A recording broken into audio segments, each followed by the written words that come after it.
탈모라는 질환의 속성이 면역체계의 문란으로 인해서 자가면역성 염증 반응으로 원형탈모가 유발이 된다고 했을 때 환자의 탈모 유형이 단발성인가 또는 다발성인가 아니면 특수한 형태의 원형탈모인가 그리고 가장 심한 형태인 전두탈모나 전신탈모인가 라는 것은 표면적으로는 탈모의 진행 정도를 나타내지만 근본적으로는 환자의 면역체계가 문란해진 정도를 드러내는. 안녕하세요. 보만의사 김용진입니다. 지금부터 원형탈모의 탈모 유형별 치료기간이 얼마나 소요가 되는가에 대해서 말씀을 드려보겠습니다. 원형탈모증이 완치되는 데 걸리는 시간은 같은 탈모 유형이라 하더라도 사람에 따라서 그리고 그 사람의 체질에 따라서 환자의 건강 상태에 따라서 그리고 어떤 치료 방법을 동원했는가에 따라서 심지어는 누가 치료했는가 그리고 의료진과 환자 간의 랍보 형성이 얼마나 잘 되어 있는가에 따라서 스펙트럼이 아주 다양합니다.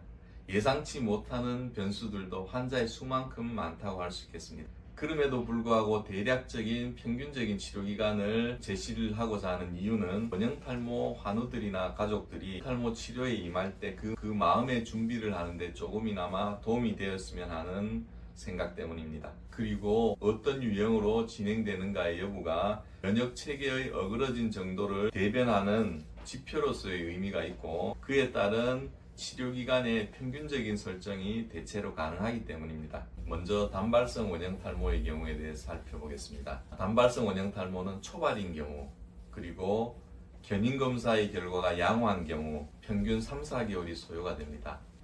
그러면 원장님 단발성 원형탈모는 원형탈모의 70%가 3-4개월이면 자연 치유된다고 했는데 치유를 하든 치유를 하지 않든 치료되는 기간은 똑같네요 라고 반문하는 분들이 계실 수 있습니다. 맞는 말입니다. 그런데 이 단발성 원형탈모라 할지라도 적극적으로 치료에 임해야 하는 이유가 있습니다. 첫 번째는 통계학의 함정인데요. 이 단발성 원형탈모는 70%가 자연 치유된다고 합니다. 그런데 중요한 것은 70%가 자연 치유된다는 사실이 중요한 게 아니고 내가 그 자연 치유될 70%에 속할 것인가 아니면 난치로 진행될 30%에 속할 것인가 그것이 훨씬 더 중요한 문제라는 겁니다. 그리고 만약 자연 치유를 기다리다가 난치의 30% 진행이 되었을 때 환자가 겪게 되는 심신의 타격과 경제적인 부담 등은 상상을 초월합니다. 때문에 사소한 원형탈모라 할지라도 적극적으로 조기에 치료에 임하는 게 좋습니다. 옛말에 호미로 막을 걸 가래로도 못 막는다는 말이 있는데 바로 이런 경우를 두고 하는 이야기입니다. 원형탈모를 두고 모발이 빠지는 것은 현상이다.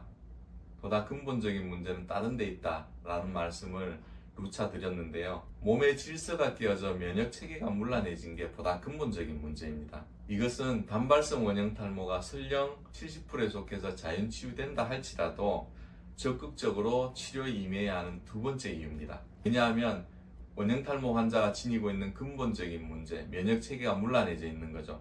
이것이 극복되거나 치료되지 않으면 원형탈모는 언제라도 재발할 수 있기 때문입니다. 실제로 원형탈모가 발병해서 스테로이드 연고나 스테로이드 주사를 몇 번 맞고 나았다고 생각을 했는데 얼마 지나지 않아서 더 심하게 재발하는 경우가 굉장히 많습니다. 이는 처음의 발병 과정에 모발 탈락이 아닌 보다 근본적인 면역체계의 질서 문제를 도외시한 때문으로 보여집니다. 몸이 지니고 있는 근원적인 문제가 해결되지 않은 채 눈에 드러나는 현상만 사라졌다고 해서 문제가 해결된 건 아니라는 뜻입니다. 그리고 환자분들이 말씀하시는 중요한 질문 중에 치료를 진행하는 과정에 왜 탈모가 멈추지 않고 계속되는가 라는 질문이신데요.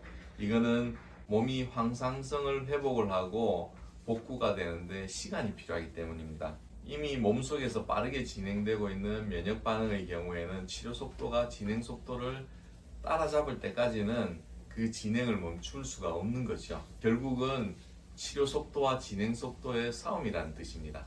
단발성 원형탈모가 처음 와서 치료를 시작을 했는데 이렇게 다발성으로 진행되는 환자라 할지라도 발병 이후에 바로만 치료하게 되면 평균적으로 6개월 정도면 거의 완치되는 편입니다. 두 번째, 다발성 원형탈모인데요. 다발성 원형탈모의 경우에 성인이면서 그리고 초발이고 견인검사 결과가 양호한 경우에는 대개 평균적으로 6개월 내외의 치료기간이 소요가 됩니다. 치료 경과도 보면 대개 3개월 전후에서 발모가 시작이 되고 6개월이면 완치가 되죠. 제가 견인검사 결과가 양호한 경우라고 말씀드리는 이유가 있습니다. 견인검사는 원형 탈모의 진행 속도와 예후를 판단하는데 아주 중요한 판단 지표입니다. 견인 검사 결과가 안 좋다는 얘기는 예를 들어서 모발을 쓱 당겨 보았는데 한 움큼씩 빠진다거나 이런 경우죠. 이미 속에서 빠른 속도로 자가 면역성 염증 반응이 진행이 되고 있기 때문에 다발성 원형 탈모가 특수한 형태인 망상형이나 사행성이나 역사행성이나 미망성 탈모 같은 이런 형태로 진행될 가능성이 굉장히 크다는 뜻입니다. 이럴 경우에는 치료 기간이 더 길어지는데요. 평균 8개월에서 12개월 정도 걸린다고 보시면 됩니다. 하지만 처음 발병해서 바로 치료를 시작을 했을 경우에 치료가 안 되는 경우는 거의 없습니다. 그 다음은 특수한 형태의 원형 탈모인 망상형 원형 탈모, 사행성 탈모, 역사행성 탈모, 그리고 미만성 원형 탈모의 경우인데요. 이 네 가지 특수한 형태의 원형 탈모는 이 유형의 70%가 전두 탈모로 진행이 된다고 할 만큼 아주 무서운 질환인데요. 성인이면서 초발인 원형 탈모의 경우에는 이러한 네 가지 유형의 난치성 원형 탈모로 진행이 되었다 할지라도 시간이 걸려서 그렇지 대부분 완치가 되는 편입니다. 저희가 보았을 때 1년 내외의 기간이면 충분히 치료가 됩니다. 하지만 이러한 특수한 형태의 원형 탈모가 오래된 경우, 그리고 스테로이드나 면역 억제제 같은 그런 치료를 오래 사용한 경우, 소아 청소년들의 경우에는 예후가 만만치 않습니다. 환자의 성격 특성이나 체질, 그리고 전기의 손상 정도, 생활관리 등이 그다음 변수들이 아주 중요하고요. 긴 호흡을 가지고 치료에 임하셔야 합니다. 이러한 분들의 경우에는 심리적인 중재도 예후에 영향을 많이 줄 수 있기 때문에 심리 치료 프로그램을 같이 운영하기를 권합니다. 그 다음은 전두 탈모와 전신 탈모인데요. 전두 탈모는 머리가 다 빠지는 것, 전신 탈모는 눈썹이나 코 속에 있는 털이나 음모, 겨털 같은 채모가 빠지는 단계입니다. 이 전두 탈모와 전신 탈모라 할지라도 경우가 다 같지 않고요. 여러 경우로 나뉘어질 수 있는데, 전두 탈모의 첫 번째 유형은 ADTA, 급성 미만성 전두 탈모증이라고 경희대 심우영 교수님이 연구를 하신 부분인데, 이 ADTA의 경우에는 치료가 아주 잘 되는 편입니다. 평균 6개월에서 1년 정도가 소요가 되고요. 이 ADTA에 대해서는 다른 방송을 통해서 제가 한번 소개를 해드리도록 하겠습니다. 그리고 두 번째, 원형 탈모가 처음 발병했는데 진행 속도가 너무 빨라서 치료 과정에 전두 탈모로 진행이 된 경우, 이런 경우는 치료가 되는 경우가 많습니다. 하지만 전신 탈모인 경우, 그리고 재발한 전두 탈모와 전신 탈모, 그리고 소아들의 전두 탈모와 전신 탈모, 그리고 발병 이후에 3년 이상이 경과한 경우, 그 다음에 스테로이드와 면역 억제제를 많이 사용한 경우, 이런 경우는 안타깝지만 그 치료 기간을 따질 문제가 아니고 과연 이것이 치료될 것인가, 치료되지 않을 것인가, 치료 가능 여부를 가지고 따져야 될 문제로 바뀌게 됩니다. 하지만 이 경우도 역시 환자의 경우에 따라서 케이스 바이 케이스인데요.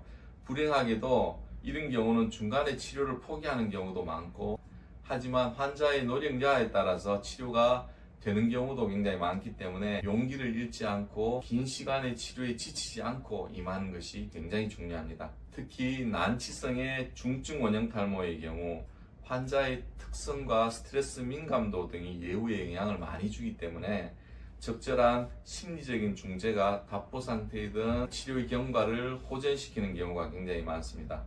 이와 관련된 연구는 예전에 경희범 한의원에서 이 마음챙김 명상에 대가셨던 덕성여대 김정호 교수팀과 함께 진행했던 중증 원형 탈모 환자들을 대상으로 한 공동 연구 논문이 있습니다. 마음챙김 명상이 중증 원형 탈모증 환자의 우울, 불안 및 삶에 미치는 효과라는 논문인데, 시간이 될 때 이 논문을 한번 소개를 해드리도록 하겠습니다. 그 다음은 사춘기 이전에 발병한 원형 탈모가 재발이 된 경우입니다. 이 경우는 원형 탈모의 심각한 정도와 기존에 어떤 치료를 수행했는가에 따라서 치료 가능 여부가 달라지는데, 사춘기 이전, 그러니까 유소년, 청소년기에 발병한 원형 탈모가 치료되지 않고 악화와 재발이 반복되면서 성인기의 원형 탈모로 이행이 된 경우, 그 다음에 특수한 형태의 원형 탈모와 전두 탈모, 전신 탈모로 이어진 경우, 그리고 스테로이드와 면역 억제제의 남용으로 오장육부의 건강이 많이 망가져 있는 경우, 이런 경우는 원형 탈모 중에서도 가장 난치인 경우입니다. 저의 경험으로는 이런 경우에 초기 6개월 동안 집중적인 치료를 통해서 작은 변화가 나타나면 치료의 가능성이 있다라고 이제 말씀을 드리고요. 그리고 추후 소아청소년 원형 탈모를 다룰 때 다시 한번 얘기를 나눠보도록 하겠습니다. 그만큼 유소년 청소년기에 면역 체계 이상으로 몸에 문제가 생기면 조기 치료를 통해서 바로 치료를 해야 되고요. 자칫 방치하거나 잘못된 치료로 몸이 망가지게 되면 원형 탈모는 그 아이에게 평생을 따라다니는 씻을 수 없는 멍해가 되기 때문에 치료 방법과 의료기관을 선택을 함에 있어서 아주 신중하면서도 적극적인 대처가 필요합니다. 이 부분은 보다 많은 연구와 시도가 필요한 부분으로 특히 환자에 대한 심리적인 중재와 그리고 환자의 스트레스와 생활관리 노력 그리고 의료진의 실력과 노고가 삼위일체가 되었을 때 치료 여부를 판단할 수 있는 현재로서는 가장 난치의 영역이라고 할 수 있겠습니다. 마지막으로 갱년기에 발생한 원형 탈모입니다. 갱년기는 인간의 인생에 있어서 큰 전환기입니다. 인간의 인체는 많은 변화의 와중에 있어서 갱년기를 전후로 해서 노화도 급속하게 진행이 되고 오장육부를 포함한 인체의 각 조직들 역시 약화가 되면서 급격한 변화를 맞게 되는 시기입니다. 면역체계도 굉장히 약화가 되기 쉬운 시기이고요. 그리고 가정사로나 사회적으로나 책임도 많고 심리적인 부담도 많은 시기이지만 인체는 오히려 젊은 시절에 그것만큼 큰 힘을 발휘하지 못하는 시기입니다. 그러다 보니 견디다 못한 인체가 원형 탈모라는 형태로 신호를 보내게 되는 거죠. 주인님 나 좀 봐줘, 배려 좀 해주라 라는 호소의 다름 아니라고 보시면 됩니다.